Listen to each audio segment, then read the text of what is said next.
Assalamualaikum warahmatullahi wabarakatuh. Kami dari kelompok 3 akan mempresentasikan hasil diskusi kami.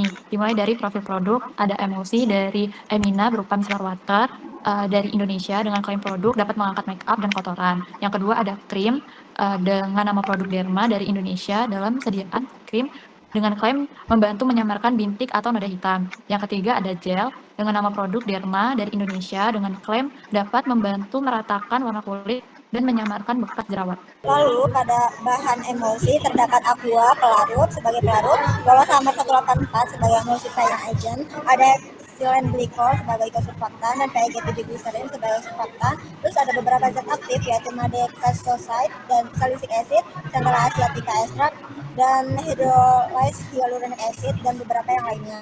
Lalu ada moisturizing agent atau shooting agentnya sebagai pantenol, lalu ada pengawetnya sodium benzoat dan pH adjusternya citric acid. Nah, untuk lengkapnya dapat dilihat pada slide ini. Lalu selanjutnya ada sediaan krim dengan fungsi masing-masingnya, yaitu aqua sebagai pelarut utama, lalu ada glycolic acid 10% sebagai bahan aktif AHA untuk eksfoliasi kulit, lalu juga ada pelembab dan emolin sebagai bahan aktif juga. Di sini ada propanediol, dimeticon, cyclopentasiloxane, dan pentanol. Lalu ada stabilizer dan pengental, yaitu setiaryl alkohol dan setil alkohol serta santan gam. Dan sodium stearyl sulfat dan sodium lauryl sulfat itu sebagai emulsifying agent supaya fase minyak dan fase air dapat terbentuk gabungan dan membentuk kain. Berikutnya, pada sediaan gel terdapat beberapa bahan aktif yang perlu di-highlight. Salah satunya itu ada niacinamide, berikutnya ada tranexamic acid, berikutnya ada nicotinamide dipeptide, lalu ada 1,2 hexadiol yang bersifat sebagai bahan aktif. Adapun pelarutnya di sini terdapat aqua yang berperan, berikutnya ada karbomer yang berperan sebagai gelling agent, dan untuk lebih lengkapnya lagi dapat dilihat melalui slide ini. Selanjutnya ada cara pembuatan emulsi. Nah, yang pertama itu kita menyiapkan bahan dan alat, lalu dapat menimbang bahan. Setelah semuanya ditimbang, kita dapat membuat fase A yang terdiri dari aqua, dan sodium EDTA, glycerin, ethylene glycol, hexylene glycol yang terdiri dari 70-80% total sediaan, dan sodium benzoat. Lalu pada fase B, kita terdapat Volasamar 184, PEG 7 glycerin kokoat, sodium kokoat Volasamar. Lalu kita dapat melarutkan fase C dengan cara larutkan salicylic acid menggunakan ethylene glycol dan diaduk secara perlahan. Lalu setelah itu kita membuat campuran fase A dan B yang memasukkan fase B sedikit demi sedikit ke dalam fase A. Lalu kita dapat menambahkan bahan aktif dan fase C yang terdiri dari madecassoside, central asiatica extract, niacinamide, pantenol, hydrolyzed hyaluronic acid dan fase C. Terus setelah semuanya tercampur merata, kita dapat menambahkan aqua dengan volume yang telah disesuaikan. Lalu setelah itu kita dapat menyesuaikan viskositas dengan sodium klorat dan mengadjust pH dengan citric acid. Setelah selesai semua, kita dapat mengemas pada botol kemasan yang telah tersedia. Terus selanjutnya untuk cara pembuatan krim, pertama-tama pastinya bahan-bahan ditimbang menggunakan timbangan analitik, lalu dibuatlah fase air, bahan seperti aqua, glycerin, propanediol, propylene glycol, sodium cetyl sulfat, sodium lauryl sulfat, dan santan gam dimasukkan ke dalam gelas liter, lalu diaduk menggunakan magnetic stirrer atau batu pengaduk pada kecepatan 400 sampai 500 rpm selama 5 sampai 10 menit. Tujuannya berbahan larut air dicampur merata dan santan gam tidak menggumpal. Kemudian dibuat fase minyak seperti bahan-bahan yang termasuk yaitu isohexadecan, cetyl alkohol, setil alkohol, dimeticon, silopentasiloxane, dan silohexasiloxane dimasukkan ke dalam beker gelas terpisah. Fase air dan fase minyak dipisahkan karena sifat kelarutannya berbeda. Kedua fase kemudian dipanaskan pada suhu sekitar 75 derajat Celcius. Menggunakan hot plate dan dipantau dengan termometer dengan tujuan untuk melebur bahan padat seperti setil alkohol dan setiaryl alkohol serta menyamakan suhu kedua fase agar emulsi lebih mudah terbentuk.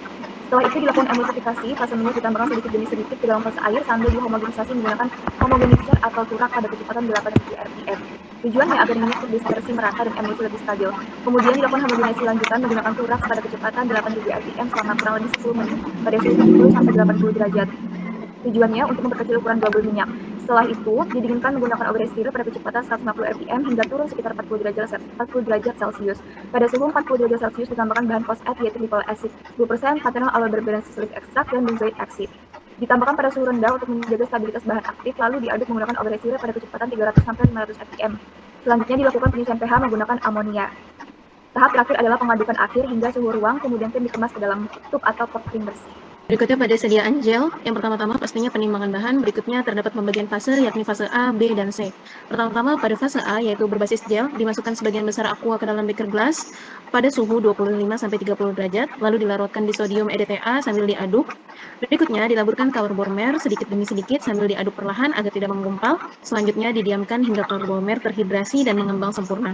Berikutnya dilakukan pengadukan dengan kecepatan rendah sampai sedang sekitar 500-700 rpm hingga terbentuk dispersi homogen. Berikutnya masuk pada fase B yakni penambahan sistem multiglikol yang terdiri dari pertama-tama dicampurkan propelen glikol, butelen glikol, gliserin 1,2 heksadiol, dan triethylene glikol pada wadah terpisah. Berikutnya, larutan glikol ke dalam campuran glikol dihomogenkan.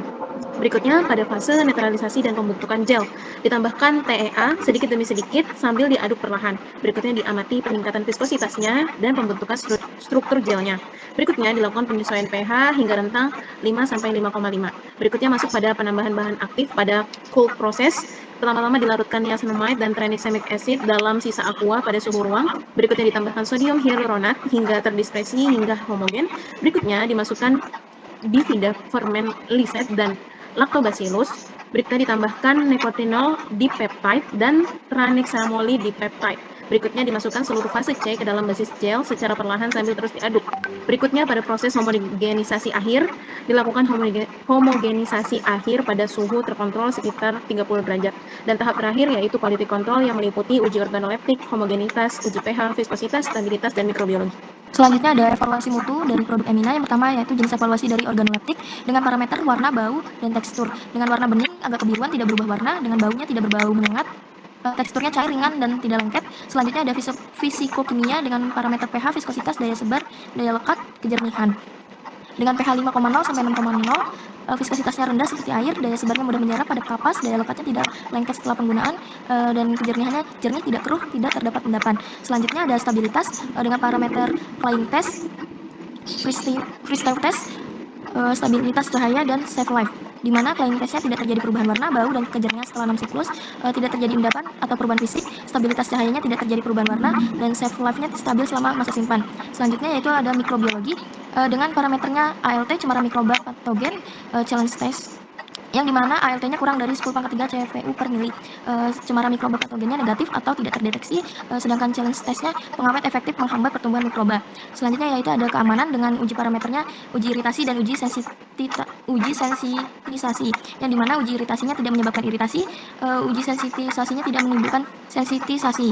Selanjutnya yang terakhir yaitu ada efikasi, di mana parameter ada uji hidrasi kulit dan uji calming, di mana uji hidrasi kulitnya itu membantu menjaga kelembapan kulit, dan uji calmingnya membantu menenangkan kulit dan mengurangi minyak berlebih.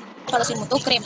Yang pertama ada jenis evaluasi organoleptik dengan parameter warna, bau, dan tekstur. Warna tergantung dengan konsentrasi bahan, baunya khas, teksturnya setengah padat. Kemudian dia biasanya menggunakan metode teknik visual atau indera penglihatan. Yang kedua ada uji homogenitas, tidak ada butiran kasar. Terus juga untuk metodenya dengan cara mengoleskan sebagian krim pada kaca objek, kemudian diamati. Yang ketiga ada uji pH, yaitu dia menggunakan pH meter kita sampai 8. Kemudian ada uji tipe emosi, parameternya air dalam minyak atau minyak dalam air. Biasanya dia menggunakan metode pengenceran. Kemudian yang kelima ada uji viskositas, yaitu kekentalan krim. Selanjutnya ada evaluasi untuk gel, ada beberapa uji utama. Yang pertama itu ada uji organoleptik, itu parameternya warna, bau, tekstur, dengan hasil yang diharapkan itu bening, tidak berbau tengik, dan juga berbentuk semi padat untuk gel. Lalu ada uji fisikokimia, itu meliputi pH 4,5 hingga 6,5, viskositas 3000 hingga 50.000 cp, daya sebar 5 hingga 7 cm, daya lekat minimal 4 detik, dan sediaannya itu harus jernih dan juga homogen. Lalu ada uji stabilitas, itu dilakukan dengan cycling test, freestyle, cahaya, dan juga shelf life. Dengan hasil tidak ada perubahan fisik atau pemisahan fase. Lalu ada uji mikrobiologi, itu meliputi ALT dan juga AAK dengan standar kurang dari sama dengan 10⁻³ CFU per gram, serta challenge test tanpa pertumbuhan mikroba. Lalu ada uji efikasi, itu meliputi anti jerawat dan juga kecerahan kulit dengan hasil adanya perbaikan kondisi kulit. Lalu ada uji keamanan, itu dilakukan dengan uji iritasi dan hasilnya tidak menimbulkan iritasi pada kulit. Sekian dari presentasi kami. Wassalamualaikum warahmatullahi wabarakatuh.